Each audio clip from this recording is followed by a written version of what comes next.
Hello and welcome to Tech for Non-Techies, the only podcast that demystifies the fast-growing technology sector. I'm your host, Sophia Matveeva, Chicago-based MBA and tech entrepreneur. My aim here is to give you the skills, knowledge and confidence to find opportunities in the tech sector, whether that's through founding a company, getting a dream job, or bringing a fresh perspective to your work. Hello, smart people. How are you today? I am preparing for a friend to visit me this weekend. And this hasn't happened for a while, due to the pandemic. So this friend lives in Paris and I'm still in the French Riviera by the glorious Mediterranean Sea. Travel restrictions within France have just been lifted, so my friend can come and visit me. And I'm so excited. But also, I'm a bit worried because I haven't had someone come to stay with me for over a year for obvious reasons. And so I have a lot of pent-up energy. So we're going to go to the beach, we'll drink rosé, eat amazing food, and generally have fun. And you know what? I don't really remember what a whole weekend of fun feels like.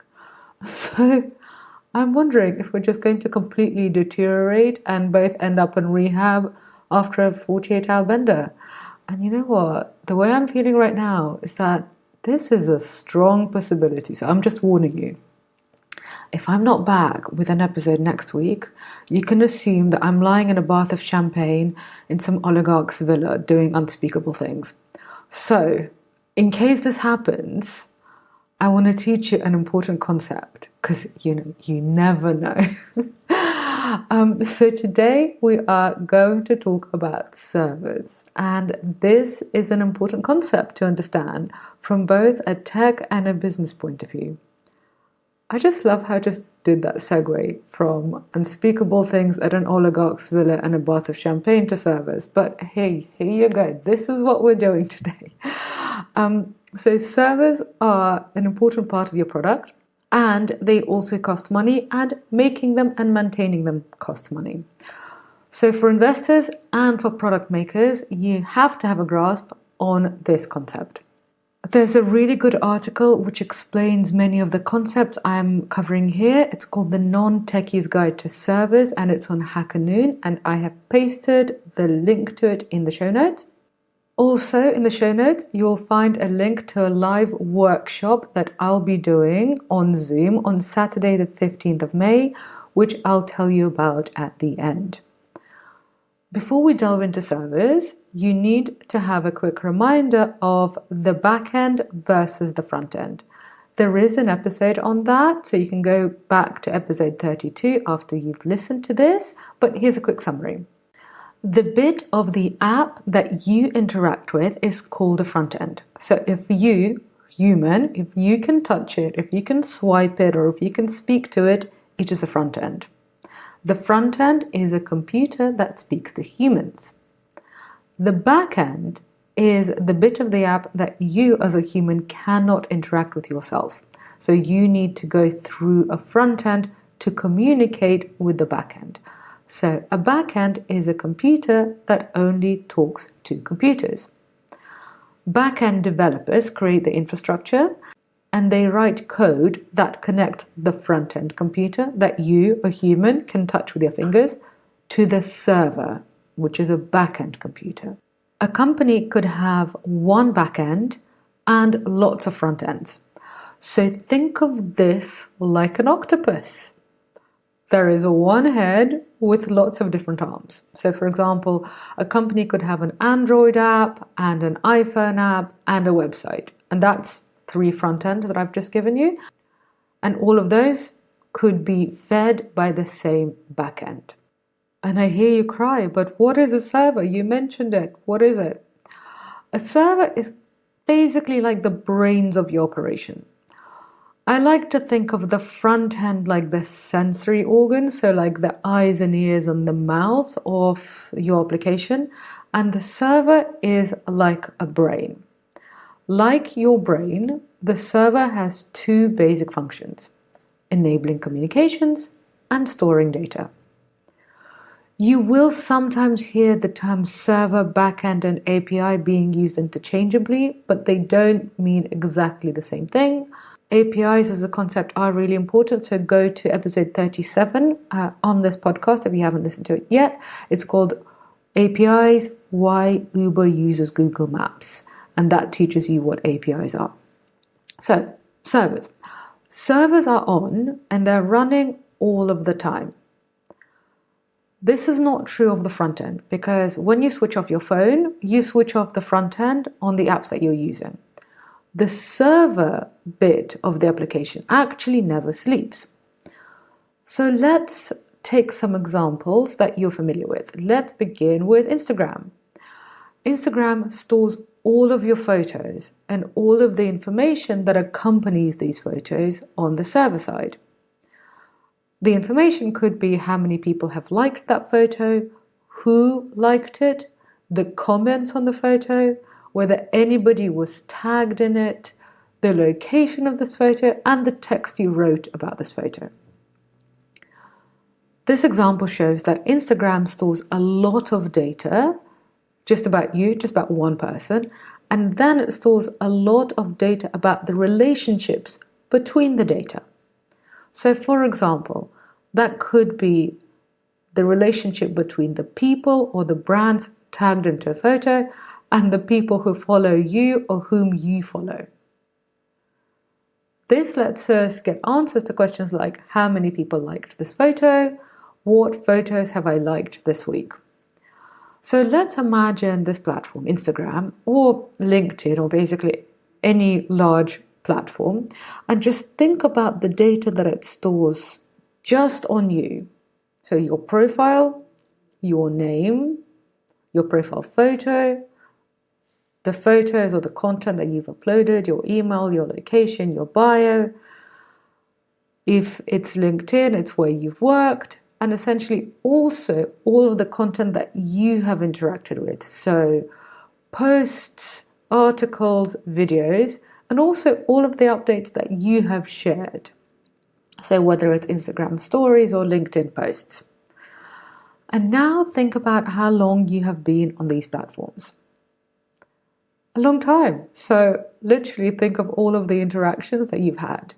I mean, it's impossible. I can't remember. My first ever Instagram post, it's so geeky. My first ever Instagram post, it is me and Eugene Farmer, who won the Nobel Prize for economics and studying efficient market theory. So that is my first Instagram post. Tells you something about me. Anyway, so think about how long you've been on these platforms and how much data you have created. And that's just for you, for one person. Now, let's imagine this for a large platform. So again, Instagram or LinkedIn, and literally the mind boggles. Like think about all of the people on there and all of the interconnectedness of the data that they are creating. So you're not going to put all of that data into a spreadsheet because no spreadsheet can hold this. So to help you make sense of all of this data that is being held on the server side and how all of this data connects, you would work with specialists. And these specialists are data scientists and machine learning engineers. We will cover this in other episodes. On Tech for Non-Techies, we've had sessions with data scientists in the membership, and we will be doing more of that, but that is for another lesson. The point that I want you to see here is that on the server side, one of the important aspects of servers and what they do and why they exist is storing data. And storing data is a really important aspect, and there are professionals who know how to interact with that data. That's basically what I want you to learn today. Another task that servers have to do is to enable communication. So essentially, there's no point of knowing all of this stuff if you can't tell anyone about it. So think about it, knowing all of the stuff, that's like having all of this data. But if you can't communicate, it's bloody frustrating. So if you're a super smart deaf mute who can't communicate, that will be a tragedy for you and a huge loss of potential for the world, and that is not something that we want. So it's the same with servers. Remember that a server is a computer that only speaks to other computers. This means that the server speaks to your front end or to other servers. So this is communication. I might be losing you here, so I'm going to give you an example that you use every day and that you can understand. When you're using a messaging service like Facebook Messenger or WhatsApp or Telegram, or you're sending messages via LinkedIn, your message has to go via a server. Let's imagine that I'm sending you a message via WhatsApp. So I open up my phone and I open up the WhatsApp app and I write you a message. And what am I doing when I am writing your message? I am looking at an app with my eyes and I'm writing a message with my hands. So I am interacting with the front end because, I'm a human interacting with the computer. So that means I'm interacting with the front end. And then I press send. What happens then? That message that I have just lovingly prepared for you, that message leaves my phone's front end. And if I'm connected to the internet, it goes to the server. The server then catches my message and works out that I'm sending it to you. And then the server pushes it out to your front end. And all of this happens within the fraction of a second across huge distances. And when you stop to think about it, this is really amazing, like Star Trek level amazing. And yes, I like Star Trek. Just totally nerdifying myself here, but come on. None of this is a surprise. I'm a champagne-loving, French Riviera living nerd. Whatever. So what have we learned today? We have learned that servers are computers that only speak to other computers. And servers have two functions: storing data and enabling communication. You can see examples of this every day. You can see how servers enable communication every time you send a message, or every time you scroll back through your own Instagram profile and you can see photos that you posted a long time ago. You're seeing data that is being stored on the server that is being called up to the front end. So you're interacting with servers all of the time. And when you stop to think about it, I think this is really amazing and really interesting. Human determination and ingenuity have made all of this possible. And this is one of the reasons I really love learning about technology. And this is one of the reasons why I really want other people to understand it and understand that learning about technology and using it to make wonderful things is not just for people who are data scientists and engineers. Non-techies have a really important role to play. I'm awed by what humans can make, and we can co-create with developers. And I'm excited that I can be part of it, and I'm excited that you can be part of it too. And that's why I've created a way for you to delve deeper in a super quick, super efficient way. On Saturday, 15th of May, 2021, I'm holding a 90-minute workshop on introductory technology concepts for non-techies. We will have a live class on Zoom. We'll have time for feedback and Q&A. And you'll also get my notes and a glossary of terms to keep. So if you want to take a quick deep dive to kickstart your knowledge, then join us on 15th of May 2021. The event is not free, but it is almost free. So have a look if this sounds interesting to you. The link is in the show notes and also available at techfunontechies.co/events. That's techfunontechies.co/events. So I hope to see you on the 15th of May. Provided that, I have made it out of my champagne-filled bath somewhere. But, I've got 1.5 weeks to recover. Should be fine. Okay, so if this floats your boat and you want more, then come and join us as a member at Tech for Non-Techies. Our membership is your best friend in tech.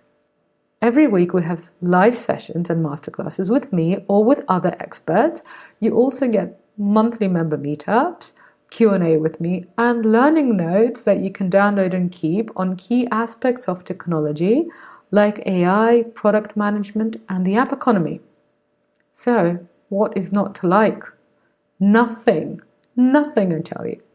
So check us out on techfunandtechies.co/membership or have a look at the link in the show notes. That's it for now, smart people. I'll speak to you next week. And yeah, have a fabulous week until then. I'm planning to have a great time. Speak to you soon. Ciao.